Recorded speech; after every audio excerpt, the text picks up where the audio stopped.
गुरुर्ब्रह्मा गुरुर्विष्णु गुरुर्देव महेश्वर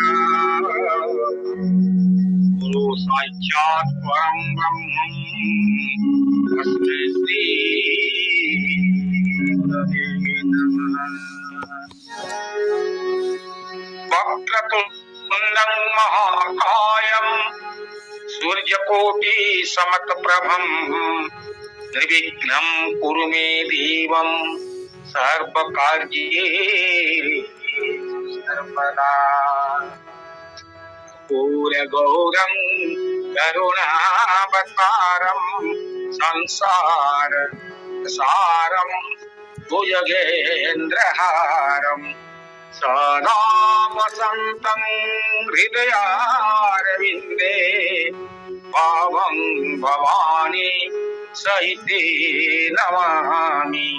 ीलाम्बुजस्यामलकोमलं सीतासमरोपितमामभागम् अन्ते महासायकचारुचापं नमामि रामं रघुवंशनाथम्। मनोजवं मरुततुल्यवेगं जितेन्द्रियं बुद्धिमता वरिष्ठं वातात्मजं मानवयोद्धमुख्यं श्रीरामदूतं शरणं प्रपद्ये। श्रीरामदूतं शरणं प्रपद्ये। हरि ओम। सभापति महोदय तथा ज्ञान गंगा आसरर वरिष्ठ वरिष्ठ ज्येष्ठ समस्त को सादर प्रणाम जनाऊँगी। सिया राम समा साग जग जानी करहूं प्रणाम जुड़ी जुग पानी। बोलो सियावर रामचंद्र की जय। जब जब हुए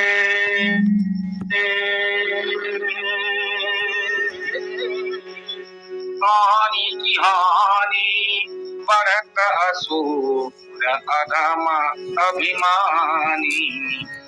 तब तब धरी नरी मन बसरीरा हरत दुर्जन दुर्जन नाशत हरे सुजन पीरा। से लीलामय भगवान जुगे जुगे यही पुण्य भूमि भारत में जन्म ग्रहण करती। कारण भारत हूँ एमती उर्वर भूमि पुण्य भूमि आमर जो मातृभूमि जो भारत माता एकमात्र पृथ्वी एकमात्र देश जहाँ को आम आदर एवं भक्ति सहित माता रूपे संबोधन करूँ से भारत माता। आम के इंग्लैंड माता जर्मनी माता कि रूसियन माता आम कहूना कहीं भारत एकमात्र माता।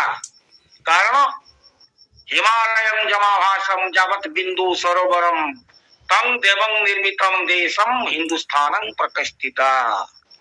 एटा से उर्वर भूमि बार बार यही भूमि रे देवता मान तो होती मनुष्य जन्म पाई। बारंबार लीलामय भगवान मनुष्य जन्म रे आसी बारंबार लीला करछथि अनेक रूप रे अनेक नाम रे अनेक समय रे। गीता रे भगवान जेमिति अर्जुन को उपदेश छड़े कहते जिते धर्म ग्लानि घटे पाप शक्तिर अद्भुत हो जाए साधु संत एवं सज्जन प्राणी विपद घने आसे से मानव शरीर धारण करे। जदा जदा धर्मस्य ग्लानिर्भवतु भारत अद्भुतानम धर्मस्य तदात्मानं सृजाम्यहं परित्राणाय साधूनां विनाशाय च दुष्कृत्यं धर्मसंस्थापनार्थाय संभवामि युगे। सेमिति मर्यादा पुरुषोत्तम भगवान लीलामय रामचंद्र त्रेतीय युग रे जन्म ग्रहण करथिले। ए इक्ष्वाकु वंश रे सूर्य वंश रे सूर्यासु वंश रे से भगवान कर महान जन्म उत्सव हमें समस्ते रामनवमी की जानू। कारण भगवान है सूर्य वंशर से दिवा समय रे जन्म ग्रहण करथिले एवं कुष्ठ थिले चंद्रवंशी से राति अर्धरे जन्म होइथिले। तेणु भगवान राम कथा कहवा बाहुल्य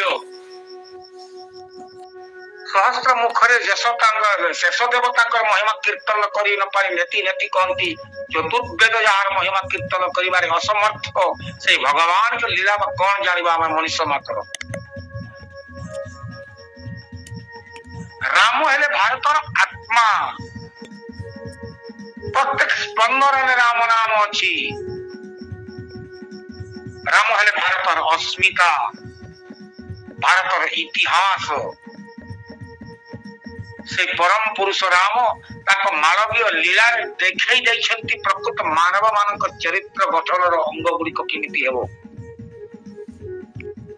केमिति मनुष्य आदर्श रे चलिबे, माता पिता प्रति केमिति कर्तव्य, भाई प्रति भाई कर्तव्य, स्त्री प्रति स्वामी कर्तव्य एवं स्वामी प्रति स्त्री कर्तव्य, मुनिव प्रति भृत्यर कर्तव्य, आदर्श गोटे धारा भगवान राम तांको जीवन रे प्रतिफलित करिसेंती।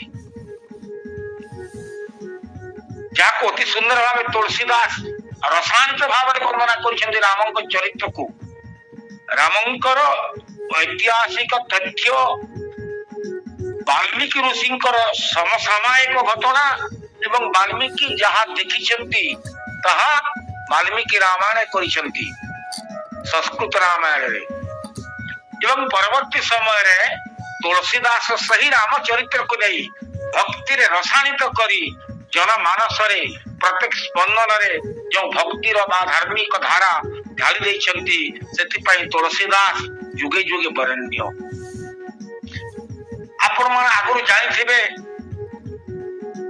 तुलसीदास परिणत बयस रे रामायण रचना करिसेंती। 75 वर्ष रे रामायण रचना तुलसीदास करिसेंती परिणत बयस। से भगवत कृपा प्राप्त बा ज्ञान पाई कौन बयसर आवश्यकता नहीं,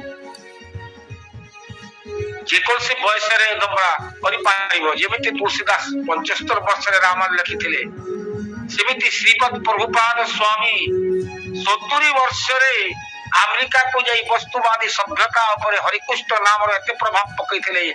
आज जहाँ देखिबो विश्वर अनेक जगह हरिकृष्ण नाम रे निनादित, कारण पाश्चात्य जगत रे वस्तुवादी जगत सेठारे वस्तु केंद्रिक भोग केंद्रिक त्याग केंद्रिक नुहे। हम भारत है त्याग भोग बड़ नुहे, त्याग बड़, दान धर्म सत्य प्रतता भारत जुगे जुगे ख्यात, जुगे जुगे ख्यात।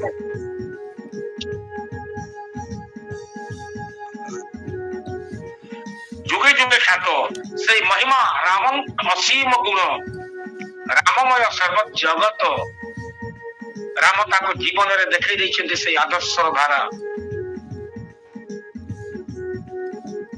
शांत सैन्य राम पुणी होई पड़िसेति करार असुर मान के निशाचर हीन करिबा पाई, कारण जुगे जुगे अपशक्तिकर प्रादुर्भाव सब जुग रे थिला, एबे मध्य अछि कम अधिक नाही।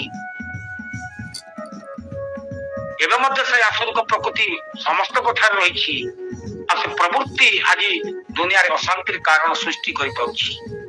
आज राम नाम को मध्य विरोध करा जाउछि, बड़ दुर्भाग्य कथा। जो राम प्रतिस्पंदन रे भारत माटी रे जाकर पादरज पड़िथिला, अयोध्या ठारो आरंभ करी कन्याकुमारी जाय लंका जाय जार पादरज पड़िछि एवं प्रत्येक जगह ताको तीर्थ क्षेत्र चिन्ह थैछि। वर्तमान जाय से स्मृति हम हृदय को आच्छन्न कर रखिछि, किंतु केते जन चेष्टा लगैथिले राम नाम को सत्य को लोप कर देबा। राम गुटे काल्पनिक पुरुष, राम गुटे ऐतिहासिक स्थिति नहीं, ये सब बारंबार अवांछित चेष्टा करी सरल हिंदू मनकर ऊपर दारुण आघात दिया जाइछि। लोके कहउछन्ते भारत स्वाधीन होला पर भारत सेकुलर हेला, सर्वधर्म समन्वय सेकुलरिज्म जाको कहा जाउछि, ये भूल कथा।